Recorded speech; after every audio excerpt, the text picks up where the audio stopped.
各位觀眾大家好，我係郭永宣。有一句説話咧，相信大家都有聽過，就係歷史自有公論。當對一件事件爭議不下嘅時候大家就會視歷史為之法官，可以當作一個公正嘅裁決。但係大家其實只要回心一諗歷史其實係人所寫嘅，咁所謂公正評價都只係一時或者一代人嘅睇法。今日我請嚟英國嘅學者 Lovell 同大家講下佢嘅新作《The Opium War》鴉片戰爭。中國人對鴉片戰爭耳熟能詳，由細到大都知道呢個係一個國恥。對呢一段歷史，其實英國人又係點樣睇嘅呢？由幾時開始成為咗中國人民族恥辱嘅代表呢？ Hello, Julie. Welcome coming up to our program today. So I would like to ask you a couple questions about your new books, The Opium War. Okay, tell me what inspired you to write about this subject. I mean, the Opium War. Tell me what your views on this this matter, please. Really goes back to my first trip to China, which was in autumn 1997, a few months after the handover. Very soon after I arrived, I watched the epic film that had been commissioned to coincide with the handover that year, Xie Jin's 鸦片战争, The Opium War. I don't know if you've seen it, but it's a dark, brooding tale about the Opium War as this terrific humiliation for China and all about the lessons of the war for the present day. It made a big impression on me at the time.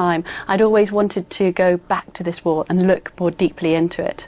The second question is, the British and Chinese carry different perspectives and interpret consequences of this Opium War very differently.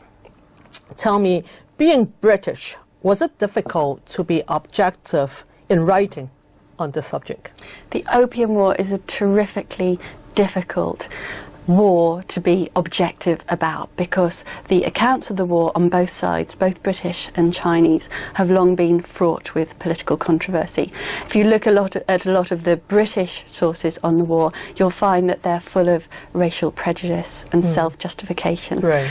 If you look at the Chinese accounts of the war, they've long been very, very emotional, because the Opium War and the increase in opium use that the war facilitated have long been seen as the start of China's terrible century of humiliation. Absolutely. So what do you think is the significance of this book to mainland Chinese and Hong Kong readers today?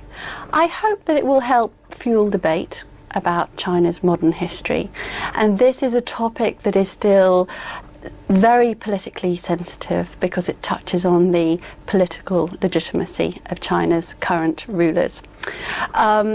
If you look at accounts of the war in China's state media or textbooks, they tend to argue that the war drew a very clear line, for example, between the Chinese on the one hand and the British on the other. During my research, I found that the picture was a little bit more blurred and interesting than that, perhaps. Of course, the Chinese fought against the British, but some actually helped the British. Right. So you certainly think there are political element and consideration in this matter?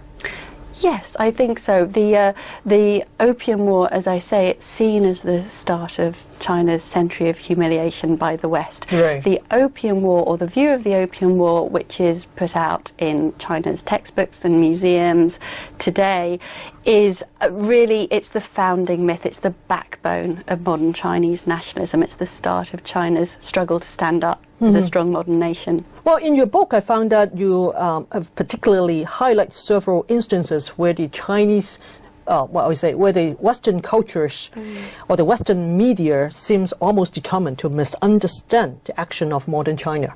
Is that the case? Certainly, there seem to be trouble or conflicts of frequency between China and the West. Looking at it from an objective point of view, I think, of course, China's interests and objectives as a rising superpower, they can, of course, clash with those of the West. But as a viewer of the Western media, of the British media, I think that when these non-specialist media talk about China, the rise of China, they often frame the debate instinctively in terms of the question, is China a threat? China is somehow seen as scarier than other rising superpowers such as Russia, Brazil or India. And I don't think that this general climate of discussion helps us keep a clear head when we're trying to understand the complex but very practical factors governing China's policy making. So tell me, who is your target audience of this book, and what would you hope the younger generation of readers can learn from your title?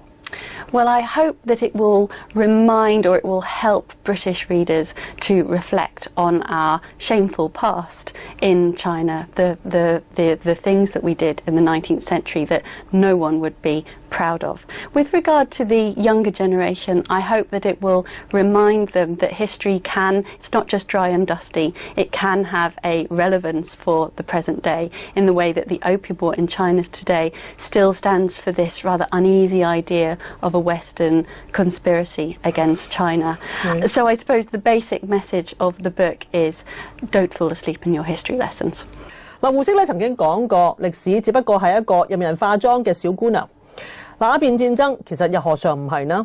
今日要管治中國，只有靠民族主義。鴉片戰爭嘅論述當然咧要配合政治需要。